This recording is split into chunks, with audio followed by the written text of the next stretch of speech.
All right, today we are diving deep into the playbook of a company called Strategy Incorporated. Now, these guys didn't just go out and buy some Bitcoin. No, they completely reinvented their entire corporate treasury around it.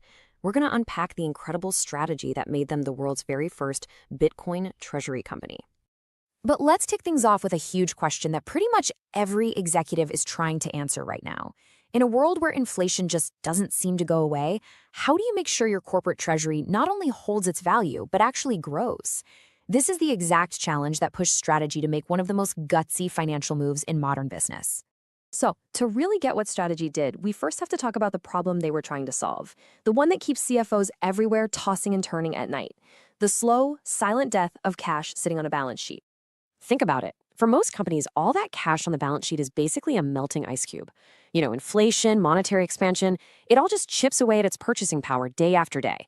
It's a huge universal challenge, and it's the perfect backdrop for the truly audacious pivot we're about to see. And this right here, this is the core idea from Strategy's executive chairman, Michael Saylor. The concept was, well, simple, but also totally radical. Why not swap that melting ice cube of cash for a digital asset that has a hard-coded absolute limit? With only 21 million coins that will ever exist, Bitcoin was positioned as the ultimate shield against fiat currencies that, can be printed into oblivion. So, the big question is, how did they pull it off? This was not just a simple buy and hold and hope for the best. As we're about to see, they actually engineered a really sophisticated financial machine designed specifically to acquire Bitcoin at an incredible scale. What Strategy did was basically invent a whole new category of company. The two key phrases here are primary treasury reserve asset and strategically accumulate. See, they aren't just passively holding Bitcoin. Their entire corporate finance model is built around one thing: using capital markets to buy more of it. Now, this chart really spells out the difference between what Strategy is doing and just buying a Bitcoin ETF. And it's a huge difference. Look at the structure. An ETF offers you passive, direct exposure. Strategy, however, operates as a leveraged corporate treasury. They use financial firepower, like convertible debt, to attract investors who are looking for amplified, supercharged returns, not just a simple one-to-one tracking of the price. So what is the main tool they're using for this massive accumulation?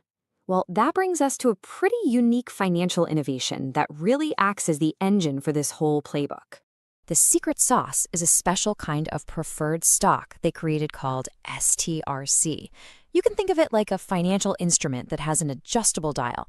By tweaking the monthly dividend payout, Strategy can actually manage the stock's price with the goal of keeping it super stable right around that $100 mark. And here is where it gets really clever. This tool basically takes the huge demand for fixed income investments and transforms it into direct buying pressure for Bitcoin. It's like they built a bridge, pulling capital from traditional investors who are just looking for yield and then channeling it straight into the digital asset world. So here's how that flywheel gets spinning. Step 1, Strategy sells these STRC shares to those yield-hungry investors. Step 2, they take that cash and immediately, and I mean immediately, use it to buy more Bitcoin. And step 3, they manage the dividend to keep the STRC stock price stable. That keeps investors happy and lets them issue even more shares. It becomes this incredible self-perpetuating cycle of accumulation.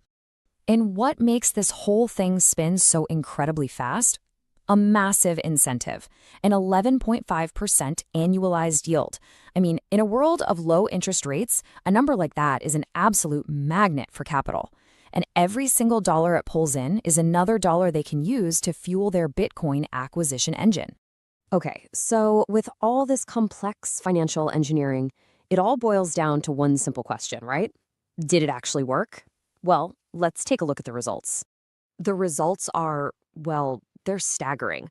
By April of 2026, as you can see, Strategy had piled up more Bitcoin than BlackRock's iShares Bitcoin Trust. I mean, just let that sink in for a moment. They blew past a product from the world's largest asset manager, a product that was being called the most successful ETF launch in history.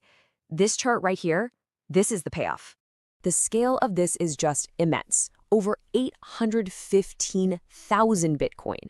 Through this completely new playbook, a software company managed to transform itself into the single largest corporate holder of Bitcoin on the entire planet. And the speed at which this happened is just as mind-blowing. They went from 0 Bitcoin in August 2020 to becoming the world's biggest holder in less than 6 years.